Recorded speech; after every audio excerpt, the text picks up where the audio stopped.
What we say and what we do is in the name of the Father, and of the Son, and of the Holy Spirit. Amen.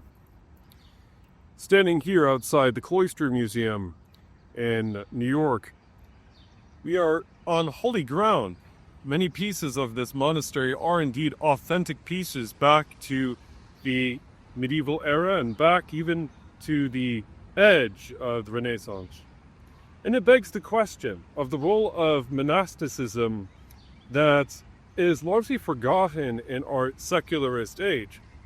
An age largely informed by the dissolution of the monasteries in the 16th century Protestant Reformation. You see, with the collapse of the Roman Empire, which was not a singular event but more of a process, the monasteries were the very foundation of literacy and education in the Western world. Villages would grow up around the monastery as the beating heart of community, life, and purpose. Where there is a society before Johannes Gutenberg, before the printing press, before the large dissemination of knowledge, it was the clergy, it was the priesthood, and it was religious orders that helped pass knowledge along.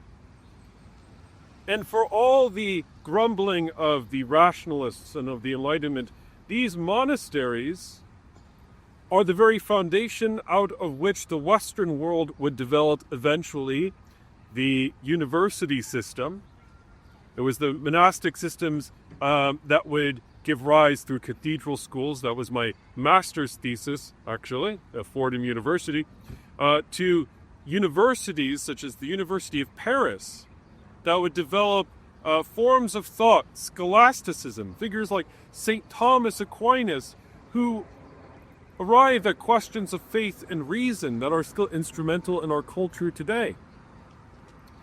Also, it was through these monasteries that early scientific research was developed. We would have no scientific method as we know it had it not been for the testing and hypotheses of these monks. Of course, it was churchmen such as Copernicus who would even develop challenging systems of cosmology that have turned out to be validated as well. So why the collapse of this monumental system in the Western world if it was so central, if it was so pivotal to the development of culture as we know it? Well, to be a member of a monastic community by the late medieval era was not only a matter of personal choice, often it became a matter, regrettably, of compulsion. In an age where wealthy families would have many children, not all would inherit the family estate. Those women who could not afford the dowry or ultimately were sent to religious life. And of course, you had individuals who were sent into church life not always for spiritual reasons, but often for political ones. Thomas of Aquino, Saint Thomas Aquinas, for example, his parents didn't want him to join the poor order of the Dominicans as preachers.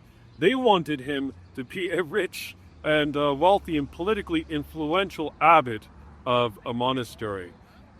How little they knew that their son would reshape the course of Western civilization and of the whole world as we know it.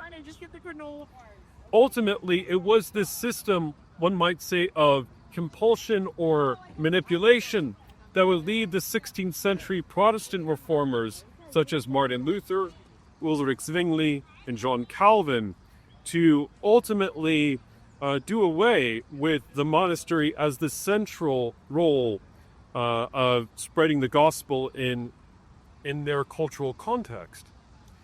However, this, in the minds of many contemporary scholars, myself included, was a mistake. It was a fundamental mistake because at the center of our society, of our courtyard today, if you visit a largely post-Protestant secularized nation, is not the cathedral, but instead the courthouse. One might say that the sense of the transcendent has moved away from the place of the altar and the pulpit where it belongs, but instead into the realm of the political.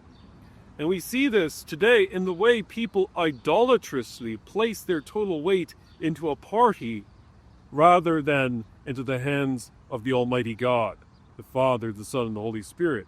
So I would argue that there is a need to return to the wisdom of these monastic sources and, of course, to defend true, authentic vocations to religious life.